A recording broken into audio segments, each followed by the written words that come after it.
Hello everyone, welcome to Rainbow Infinity. Today I'll be reading Waypoint's The Princess of Paperwork.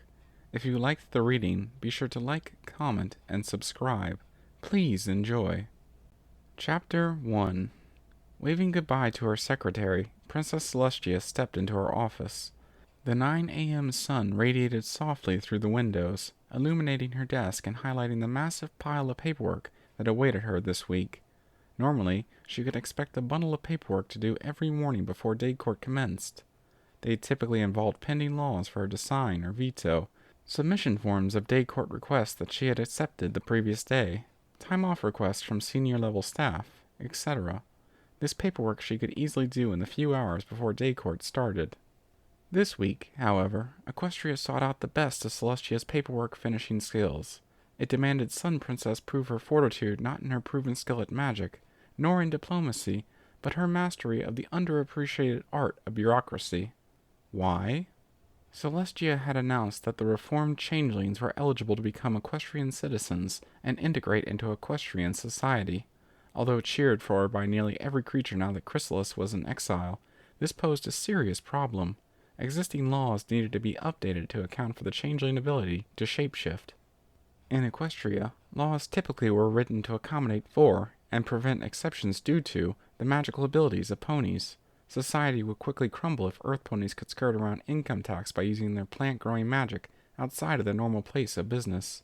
If Pegasi weren't outlawed for moving weather outside of government-run weather management jobs, and thus prevent yet another revenge drought like the one from a century ago, there would be riots before Celestia could raise the sun tomorrow morning.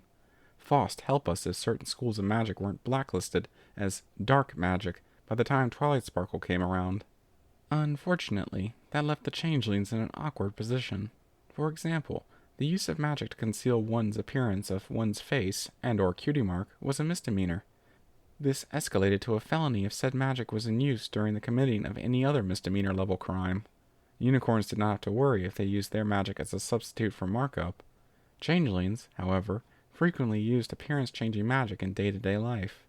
The law, and many others regarding appearance, would put many innocent changelings in prison unless it was changed. The mountain of paperwork piled on Celestia's desk all involved updates to existing laws to account for this.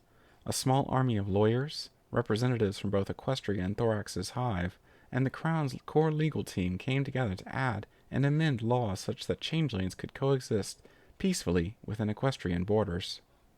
Thus, the challenge set before her, Celestia sat down at her desk, pulled the top sheet of the paper mountain in front of her, and obtained a quill. Time to get to work. Her job as a Diarch/pseudo-deity rarely gave her much of a reprieve. Celestia figured that she would need to cram as much paperwork as possible before day court started. The more she got done before the weekend, the better. The reviewing and determination of these laws waited solely on her, and needed to be completed as soon as possible. Thus, it was a blessing that day court had to be cancelled today. The throne room was going under minor renovation, so it could not be used for the rest of the week. This pleased Celestia, as much as it made her happy to speak with her little ponies. Getting these laws resolved would do so much for Equestria. It would be a major step forward in uniting the creatures and bringing lasting peace to the world. So engrossed in her work she barely registered when a plate of crepes and a coffee mug was levitated onto her desk. Celestia looked up to see her sister place down the food items with a smile. "Thank you, sister," Celestia said as she took a bite of a crepe, but continued reviewing the paper in front of her. Luna nodded, eyes narrowing as she watched her sister speed through paperwork. "Of course. Although, have you taken a break yet, Tia?" "I'm afraid not, Lulu," Celestia replied without looking up. "Please do so soon. I can already see the bags forming under your eyes, and it's several hours before I take over for the evening." Celestia sipped her coffee, then looked up and gave her sister a calming smile. "Please do not worry, dear sister. I have done all-nighters before when Equestria needed me most. This is nothing compared to that." "If anything, that worries me more," her sister whispered under her breath, but still motioned to take her leave. Celestia was a big girl. A little excess paperwork barely made the top 10 worst things either of them had to deal with in their time as Equestria's Diarchs. She could handle herself. It's been said that in bureaucracy, the first paper of the day is always the hardest. After that, you enter what is called flow state. Flow state is the total immersion in the task at hoof, so much so that the consideration and doing of the task feels perfectly in sync with one's thoughts, and thus feels effortless. Celestia had plenty of experience entering this state when it came to paperwork. Piles of laws and other documents came part and parcel with the princess job. She mused that if you've read one law, you've read them all. Done one tax form, you've done them all. Thus, it was no surprise that Celestia wordlessly went through paper after paper, hours shooting by like speeding meteorites as she did her work, her beloved sun gradually lowering hour by hour, uncharacteristically unnoticed by the princess, whose claim to fame was control of it. Time moved in fast forward for the princess engrossed in her work. Celestia dimly recalled her sister's request for her to take a break. She took a look at the remaining stack of papers for her to process. At a guess, it was about 500? I'll take a break after doing 25 more papers, she thought, smiling to herself and moving on to the next. 25 papers came and went before she knew it. The stack of papers had taken a severe blow. Much like her previous foes, it stood no chance against the legendary Sun Princess. She felt that surge of satisfaction to her core, the rush of success against a task, the positive energy of progress. How about 25 more, she thought, and agreed with it. That made for 25 less for her to do this week. She went for more. She did more. More papers to do. More feeling productive. More papers.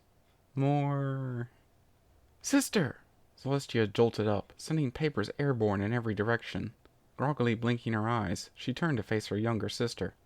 Ah, good morning, Luna. You are up quite early.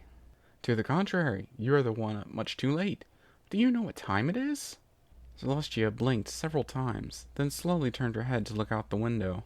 The evening sun still peeked over the horizon, the big bright white ball smearing the pale blue sky and the white clouds residing in it with a warm orange. The sun hung in the same place it was the last time she checked on it. Why, it must be no later than 5:30 p.m. Why do you ask? Luna suddenly appeared right in front of her, close enough for their faces to almost touch. She must have been sleepy after her impromptu nap, as she barely heard her sister move forward. Sister, it's 8:30 p.m. Celestia's eyes shot open, lucidity smashing into her from that triple-shot espresso of a revelation. Her heart pounded against her ribcage, thumping with only the power an alicorn-powered heart could exert. Panic staked its claim in her mind as the implication of Luna's statement made itself clear.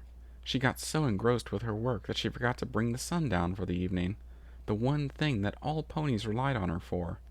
This is not good. Now, with her wits upon her, Celestia noted that Luna looked agitated. Her teeth were clenched, and she was grinding them against each other. Her nostrils were flared, and she kept tapping her hooves in place. I'm sorry, sister, Celestia apologized softly, face falling as she craned her neck forward to nuzzle Luna. Now that her adrenaline had run its course, it took some effort for Celestia not to pass out against Luna. It's quite all right, sister, Luna replied, returning the affectionate nuzzle. I admit I was worried when I woke this eve and found the sun still hanging in the sky. A small part of me assumed something terrible had happened to you. Thankfully nothing serious, unless you count an excess of work terrible, Celestia giggled. Luna stepped back to look Celestia in the eyes. We need to talk about your work, sister. Celestia blinked in surprise. How do you mean? Luna began magically gathering the papers sent wayward by Celestia's rude awakening, piling them neatly into stacks of finished and unfinished. This is what I feared, Luna replied with a dejected sigh. I am sad to see your habit of working yourself half to death has not changed in over a millennium. Celestia attempted to make a response, but was stopped after she fully digested what Luna said. She, too, sighed. I am sorry, Lulu. I hope to get this done as soon as possible, such that I could not deal with it the rest of this week. Luna finished sorting the papers, then nuzzled her sister again. My dear sister, have you thought much on pacing yourself? Or better yet, requesting aid? I am certain you've taught young Twilight Sparkle this lesson a few times before, in fact. Celestia chuckled and nuzzled her sister back.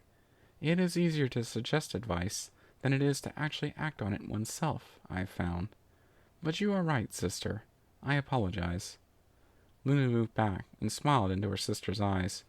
You know I would always aid my dearest sister, but for now, rest. You need it. Thank you for listening in. I hope you enjoyed the reading. Until next time, stay tuned.